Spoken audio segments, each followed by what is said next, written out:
Hello everyone, welcome to this video and welcome to Apna Sapna JRF. मैं हूं कोमल शर्मा और आज की इस वीडियो में हम बात करने वाले हैं एक बहुत ही ज़रूरी से टॉपिक के बारे में जो आप सभी के लिए ज़रूरी होता है, जो आपकी प्रिपरेशन में एक बहुत ही इंपॉर्टेंट रोल प्ले करता है। तो इस पर बात करना ज़रूरी है और बात ही नहीं बल्कि आपको इसको फॉलो भी करना है। क्या चीज़ें फॉलो करनी है, क्या नहीं करनी है, ये सब हम आज की वीडियो में डिस्कस करेंगे।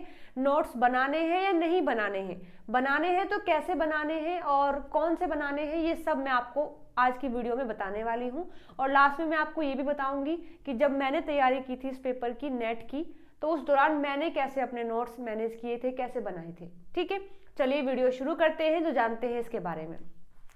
तो देखिए, सबसे पहला सवाल आता है कि क्या हमें नोट्स बनाने चाहिए।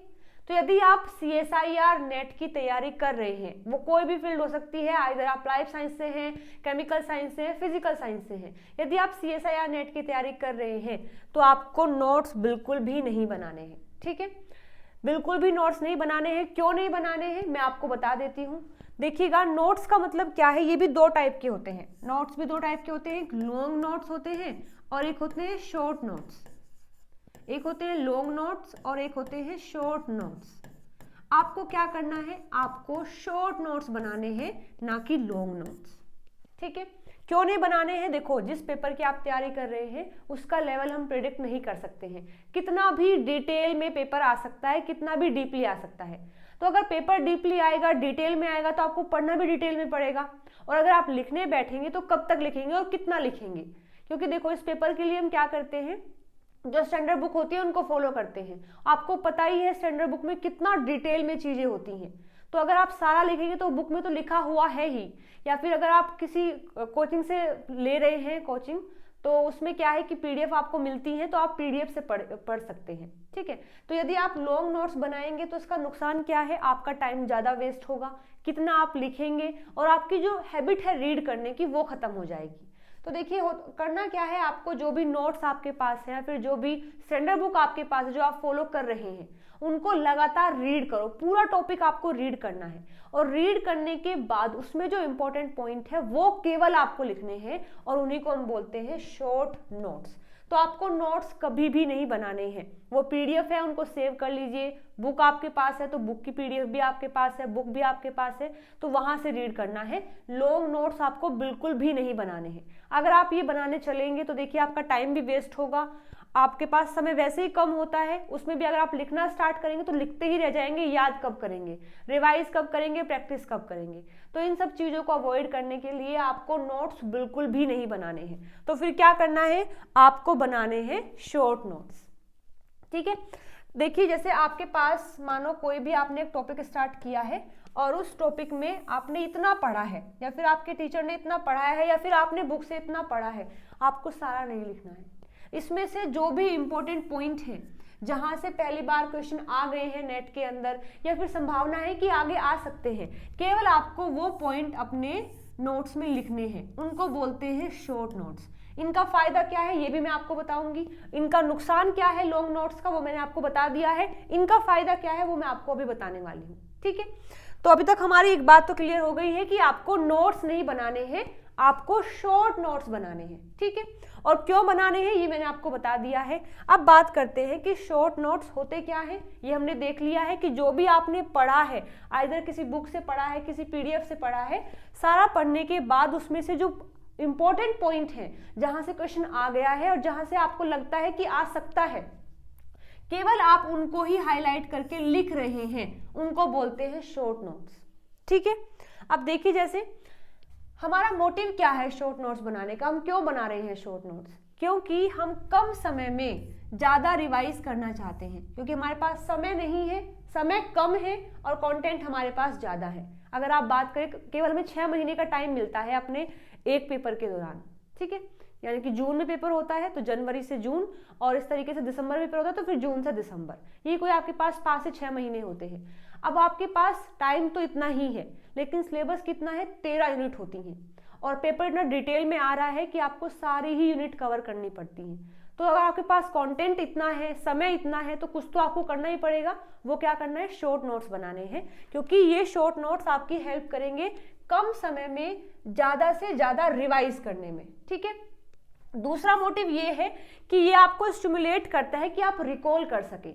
जैसे देखो, आपने शॉर्ट नोट्स बनाए हैं, कोई भी इंपॉर्टेंट पॉइंट लिखा है, तो अगर आपने डिटेल में पढ़ा है उसके बाद शॉर्ट नोट्स बनाए हैं तो आपको डिटेल वर्जन भी याद रहता है। शॉर्ट नोट्स में आपने मानो एक पॉइंट पढ़ लिया है, इस पॉइंट को पढ़ने के बाद फिर आप अपने आपका जो मतलब माइंड है वो स्टिमुलेट होता है कि इससे पहले जो बातें थी वो भी याद कर ले, इसके बाद की जो बातें हैं वो भी याद कर ले। इसी को हम रिकॉलिंग बोलते हैं।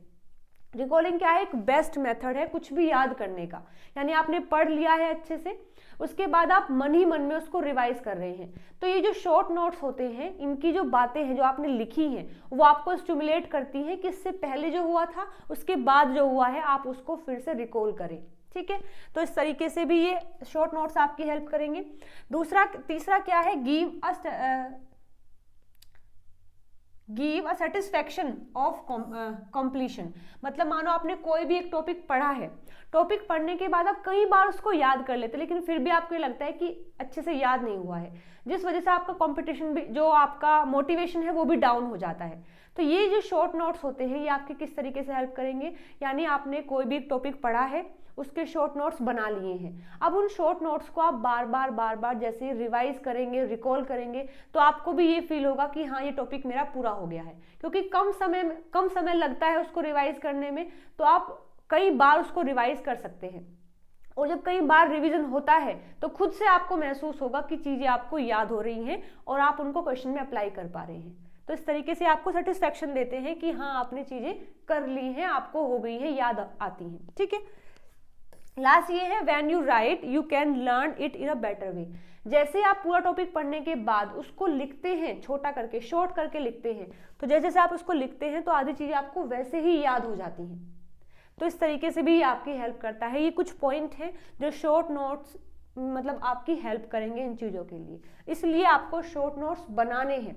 ठीक है, अब देखिए बनाने कैसे हैं ये आप हमें जानना होगा कि कैसे हम शॉर्ट नोट्स बनाएं, किन बातों का ध्यान रखें और किन बातों को हम अवॉइड करेंगे। तो देखिए शॉर्ट नोट्स के लिए क्या है, सबसे पहले आपको वो टॉपिक बिल्कुल अच्छे से आना चाहिए। क्योंकि अगर आप किसी पीडीएफ को देख करके शॉर्ट नोट्स बनाते हैं तो आपको अगर आपने नहीं पढ़ा है उसके बारे में और केवल आप उसको देख करके शॉर्ट नोट्स बना रहे हैं तो उसमें ये रहेगा कि जो इंपॉर्टेंट पॉइंट नहीं है वो भी आप अपने शॉर्ट नोट्स में जो है ऐड कर देंगे। ठीक है, इसलिए जरूरी है कि कोई भी टॉपिक जिसका आप शॉर्ट नोट्स बनाना चाहते हैं उसको सबसे पहले आप बिल्कुल अच्छे से याद करेंगे और पढ़ेंगे। ठीक है, तो सबसे पहला स्टेप क्या होता है, you better know about your topic. मानो अभी हम पढ़ रहे हैं प्लांट हार्मोन के बारे में, तो बात कर लेते हैं। ऑक्सिन हमने पढ़ लिया है, मैंने आपको पढ़ा दिया है, आपने भी ऑक्सिन की वीडियोस देख ली हैं और खुद भी 1-2 बार आपने पढ़ लिया है, तो आपको ये टॉपिक बिल्कुल अच्छे से याद हो गया है और आपको ये भी पता लग गया है, हमने PYQs भी किए हैं कि इस टॉपिक से कौन सा पॉइंट ज्यादा इंपॉर्टेंट है और कहाँ से संभावना है कि क्वेश्चन आगे आ सकते हैं। तो ये सब कैसे हुआ, क्योंकि आपने इसके बारे में पढ़ा है। तो सबसे पहले जिस भी टॉपिक के बारे में आपको शॉर्ट नोट्स बनाने हैं उसके बारे में आपको अच्छे से पता होना चाहिए, आपने वो टॉपिक अच्छे से पढ़ा हुआ होना चाहिए। पढ़ने के बाद आप क्या करेंगे, उसी के अंदर जो इंपॉर्टेंट पॉइंट आपको लगते हैं उनको आप हाईलाइट करेंगे, देखेंगे कि कौन कौन से इंपॉर्टेंट पॉइंट है और फिर आप उनको लिखेंगे। यही आपके शॉर्ट नोट्स होते हैं। ठीक है, अब देखिए कुछ बातों का आपको याद रखना है। जैसे कि सबसे पहले आपको मैक्सिमम 3 ही पेन यूज करने हैं। ऐसा ये मोटिव मत रखना कि बिल्कुल सजा देने हैं, इतना समय नहीं है। आप समय को सेव करने के लिए ये बना रहे हैं, ऐसा ना हो कि इसी में आपका समय बेकार हो जाए। तो मैक्सिमम आपको बस 3 पेन लेने हैं, एक ब्लू हो सकता है, एक ब्लैक हो सकता है और एक कोई भी आप रेड पेन ले सकते हैं, कोई हाइलाइटर ले सकते हैं, ताकि उसमें भी जो ज्यादा इंपॉर्टेंट चीजें हैं उनको हाईलाइट किया जा सके। क्योंकि ज्यादा पेन अगर आप लेंगे तो बस आप उसको सजाने में लग जाएंगे कि ग्रीन से मार्क कर दिया है, रेड से कर रहे हैं, ब्लू से कर रहे हैं, इस तरीके से। तो बस मैक्सिमम 3 पेन रखिए आप, ब्लू, ब्लैक और कोई भी रख सकते हैं, आइदर ग्रीन है या फिर रेड है या फिर हाईलाइटर्स जो होते हैं। ठीक है, तो सबसे पहली बात आपको याद रखनी है, स्टेटमेंट नहीं लिखनी है। पूरा ऐसा नहीं कि आप पूरा ग्राफ लिख रहे हैं, स्टेटमेंट लिख रहे हैं, ऐसा नहीं होता है। आपको शॉर्ट नोट्स में कुछ ऐसा लिखना होता है कि बिल्कुल कंसाइज वे में लिखना होता है। जैसे कि आप डायग्राम बना सकते हैं, या तो आप फ्लो चार्ट्स बना सकते हैं, या तो आप पॉइंटर्स की फॉर्म में लिख सकते हैं। कभी भी स्टेटमेंट या ग्राफ्स नहीं लिखने हैं आपको, या तो आप पॉइंटर करके लिख देंगे, या तो कोई डायग्राम ड्रॉ कर देंगे, या तो कोई फ्लो चार्ट जो माइंड मैपिंग होती है वो आप बना सकते हैं। ठीक है। नेक्स्ट में क्या करना है आपको, कोई भी पेज जिस पर आप अपने नोट्स बना रहे हैं उसको सेक्शन में डिवाइड कर ले, 3 सेक्शन में या 4 में, फिर उसको और फर्दर डिवाइड कर ले और फिर इस कॉलम में छोटा करके आप लिखेंगे। ठीक है, तो सबसे पहले आपका जो पेज होता है उसको आप सेक्शन में डिवाइड करेंगे, उसके बाद फिर लिखना स्टार्ट करेंगे। डिवाइड करने से क्या होता है, आपको थोड़ा गाइडेंस मिल जाता है कि इतने ही बॉक्स में मुझे इसके बारे में कंप्लीट लिखना है। ठीक है, क्या करेंगे आप, शॉर्ट फॉर्म यूज करेंगे, जैसे कि फॉर एग्जांपल के लिए आप ईजी लगा सकते हैं, एटसेट्रा कर सकते हैं, मिनिमम के लिए आप MIN कर सकते हैं, मैक्सिमम के लिए MAX कर सकते हैं, एरो लगा सकते हैं, सर्कल कर सकते हैं, अंडरलाइन कर सकते हैं। तो ये कुछ फुल फॉर्म, मतलब ये जो शॉर्ट फॉर्म है ये आपको यूज करनी है ताकि स्पेस कम लगे आपका और जल्दी आप चीज़ों को लिख सकें।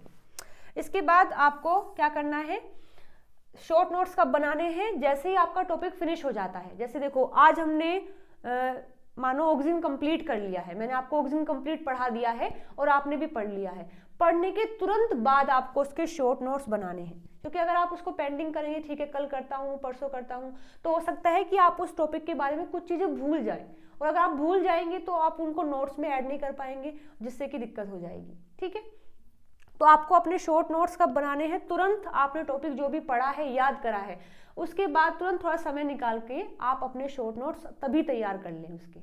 ठीक है, आगे देखिए, स्टिकी पैड्स आप यूज कर सकते हैं। जैसे मानो आपने कोई भी शॉर्ट नोट्स बना लिए हैं और बाद में आपको कोई पॉइंट याद आया है या फिर मैम ने कुछ एक्स्ट्रा करवा दिया है, तो आपको वो ऐड करना है। तो जो स्टिकी पैड्स होते हैं, जैसे कि आपने देखे होंगे इस तरीके से जो आते हैं, बहुत ही सस्ते होते हैं, ऐसा नहीं काफ़ी महंगे पड़ेंगे आपको, बहुत सस्ते होते हैं और आराम से, जैसे देखो आपके ये नोट्स आपने बनाए हैं और यहाँ तक आपने सारा लिख लिया है इस तरीके से, लेकिन बाद में आपको कोई पॉइंट याद आया है तो आप इस स्टिकी पैड पे लिख के और उसको यहाँ पेस्ट कर सकते हैं।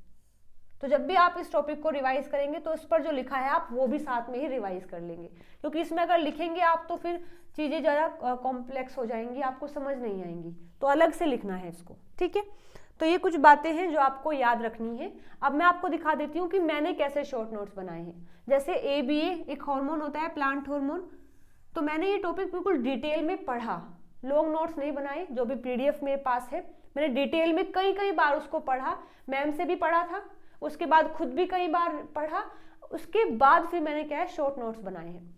जैसे आप देख सकते हो, सबसे पहले हमने एक पेज लिया है, इस पेज को मैंने डिवाइड कर लिया है कि यहाँ तक मैं इस तरीके से करूँगी, या फिर आप ऐसा भी कर सकते हैं। जैसे देखिए ये आपने एक पेज लिया है, उस पर आपने इस तरीके से उसको डिवाइड कर लिया है, इतना ऐसे डिवाइड कर लिया है, इसके बाद फिर इस तरीके से आपने जो है इसको डिवाइड किया है। डिवाइड करने के बाद आप यहाँ भी ऐसे कर सकते हैं, और इसमें अगर आप मानो ABA के बारे में ही लिख रहे हैं, एब्सिसिक एसिड के बारे में ही आप अगर लिख रहे हैं, तो यहाँ आप मान सकते हैं कि बायोसिंथेसिस में यहाँ कंप्लीट चीज़ें लिख लूँगा जो भी इम्पोर्टेंट है बायोसिंथेसिस में, तो सब चीज़ें आप यहाँ ऐड कर देंगे इसके बारे में जो भी है। इसके बाद फंक्शन की बात आती है तो आप फंक्शन यहाँ लिखेंगे। अब इतने पोर्शन में आपका ये फिक्स हो गया कि इतने में ही आपको फंक्शन लिखने हैं। इसके बाद यहाँ इनहिबिटर्स के बारे में आप लिख सकते हैं कि जो भी इसकी एक्टिविटी को इनहिबिट करता है उन सबके नाम आप यहाँ पर लिखेंगे। ठीक है, ऐसे इसका जो सिग्नलिंग पाथवे है वो मैं यहाँ लिखूंगा इस तरीके से। कोई डायग्राम है तो आप डायग्राम बना सकते हैं, फ्लो चार्ट बना सकते हैं। ठीक है, इस तरीके से। जैसे आप देखिए यहाँ AB के बारे में मैंने लिखा है, सबसे पहले इसका रेगुलेशन कैसे होता है वो मैंने यहाँ तक कंप्लीट कर दिया है, किस तरीके से हम इसको रेगुलेट करते हैं। ट्रांसपोर्ट कैसे होता है वो मैंने बता दिया। फंक्शन जो है वो मैंने यहाँ पर देखो सारे फंक्शन लिख दिए हैं इसके। ठीक है, ऐसे ही स्ट्रेस हार्मोन होता है, इसका इंपॉर्टेंट पॉइंट है। सिंथेसाइज कैसे होता है, कहाँ होता है, ये मैंने बता दिया है, और क्या कैरेक्टर है सब मैंने यहाँ इस पेज पर बता दिए हैं। ऐसे आप देख सकते हैं। अगर बात करें जिब्रेलिक एसिड की, यहाँ पर देखिए डिस्कवरी कैसे हुई है, मैंने इतने पोर्शन में डिस्कवरी इसकी बता दी है, और जो भी इंपॉर्टेंट पॉइंट लगता है उसको मैंने हाईलाइट भी कर दिया है। यहाँ पर देखो ये फंगस काफी इंपॉर्टेंट है, इसको मैंने अंडरलाइन कर दिया है। GA1 मोस्ट अबंडेंट जो है फंगस के अंदर मिलता है, ये मैंने इसको ऐसे सर्कल कर दिया है। यहाँ पर जो इनहिबिटर है प्लास्टिड में कौन है वो मैंने यहाँ लिख दिए हैं, ER में कौन है यहाँ लिख दिया है, साइटोसोल में कौन है यहाँ लिख दिया है। क्लासेस क्या होती है C19 20 ये मैंने यहाँ लिख दिया है। 19 का मतलब क्या है ये बता दिया है, 20 का मतलब क्या है ये बता दिया है। ये largest class of plant hormone है बाय स्ट्रक्चर, ये मैंने लिख दिया है। बायोसिंथेसिस मैंने आगे बताई है, कुछ केस स्टडी भी पढ़नी है। सिग्नलिंग कैसे होती है, म्यूटेशन कैसे होता है, ये सब यहाँ इस एक पेज पर आ गए हैं। ठीक है, तो इस तरीके से जो है आप नोट्स बना सकते हैं। आप इस तरीके से भी कर सकते हैं, जैसे मान लेते हैं ब्लड का कंपोजिशन देख लेते हैं। तो ब्लड के पास जो है दो चीजें होती है, जैसे कि माने प्लाज्मा होता है और कुछ सेल्स होते हैं, तो यहाँ लिख सकते हैं, प्लेटलेट्स होती हैं तो यहाँ लिख सकते हैं। इस तरीके से जो सेल्स होते हैं, अगर बात करें सेल्स की, यहाँ अगर ऐसे करें तो ये आरबीसी हो सकते हैं और डब्ल्यूबीसी हो सकते हैं। डब्ल्यूबीसी फर्दर दो टाइप के होते हैं, ग्रेनुलोसाइट है या फिर ए ग्रेनुलोसाइट है। इस तरीके से भी आप अपने फ्लो चार्ट बना सकते हैं। इसमें समय भी कम लगता है और चीज़ें बिल्कुल क्लियर हो जाती हैं कि ये इसका पार्ट है, ये इसका पार्ट है। तो देखिए शॉर्ट नोट्स के कई सारे तरीके होते हैं, जैसे आप बना सकते हैं, पेज को ऐसे डिवाइड करके कॉलम वाइज भी आप चीज़ों को लिख सकते हैं। ठीक है, तो ये सारे जो शॉर्ट नोट्स हैं आपको ज़रूर बनाने हैं, क्योंकि लास्ट टाइम में जब आपके पेपर के 1 से 2 महीने रह जाते हैं तो उस टाइम में आपको सारा रिवाइज करना होता है। समय कम है और रिवाइज करने के लिए चीज़ें बहुत सारी हैं। तो उस टाइम पर अगर आपके पास शॉर्ट नोट्स होते हैं तो आप इजीली हर एक चीज़ को रिवाइज कर सकते हैं, कुछ भी आपका मिसिंग नहीं होगा। क्योंकि कुछ भी चीज़ें अगर मिसिंग हो जाती हैं तो आपका खुद ही जो कॉन्फिडेंस है वो डाउन पड़ जाता है। लेकिन अगर आपके पास शॉर्ट नोट्स हैं तो आप लगातार सब चीज़ों को रिवाइज कर सकते हैं। जितने भी इंपॉर्टेंट पॉइंट है वो आपके माइंड में सेट रहेंगे, क्योंकि आपने कई बार उनको गो थ्रू कर लिया है। तो देखिए शॉर्ट नोट्स मैं ये कहूँगी आपको ज़रूर से ज़रूर बनाने हैं। ये बस आप इस तरीके से मान के चलो कि जैसे आपकी प्रिपरेशन में प्रैक्टिस करना, रिवाइज करना, याद करना ज़रूरी है, ऐसे ही आप ये पॉइंट भी ऐड कर लो कि शॉर्ट नोट्स भी बनाने हैं। ठीक है, अगर मैं पढ़ रहा हूँ तो शॉर्ट नोट्स बनाकर ही इस टॉपिक को ख़त्म करूँगा। ठीक है, कोई भी टॉपिक आपने स्टार्ट किया है उसको कंप्लीट तभी मानना जब आपने उसके शॉर्ट नोट्स भी बना दिए हैं, तब आप कहना कि हाँ आज ये टॉपिक मैंने कंप्लीट कर लिया है। क्योंकि शॉर्ट नोट्स तब तो आपको ठीक है इतना बेनिफिशियल नहीं लगेंगे, लेकिन जब आपके एग्जाम का टाइम आएगा, आपके पास समय कम होगा, उस दौरान आप देखेंगे कि शॉर्ट नोट्स आपकी कितनी बेहतरीन तरीके से हेल्प कर रहे हैं। ठीक है, तो मैं यही कहूँगी शॉर्ट नोट्स आपको बिल्कुल बनाने हैं, लॉन्ग नोट्स नहीं बनाने हैं, क्योंकि लॉन्ग नोट्स बनाओगे तो आपका समय भी बर्बाद होगा और कुछ इतना अच्छा इसका बेनिफिट भी आपको नहीं मिलने वाला है। ठीक है, तो पढ़िए वहां से, जैसे आपने स्टैंडर्ड बुक अगर फॉलो कर रहे हैं तो वहां से पढ़िए, डिटेल में सारा पढ़िए। कोई पीडीएफ आपके पास है जो आपको मिली है उसको डिटेल में पढ़िए, लेकिन उसको सबको लिखना नहीं है, लिखे तो वो है ही, बस आपको शॉर्ट नोट्स बनाने हैं उनके। ठीक है, तो आई होप आपको ये वीडियो पसंद आई होगी, लेकिन केवल बस पसंद नहीं करना है, इसको फॉलो भी करना है। ठीक है, चलिए मिलते हैं अगली वीडियो में नए टॉपिक के साथ में। Till then bye bye, take care.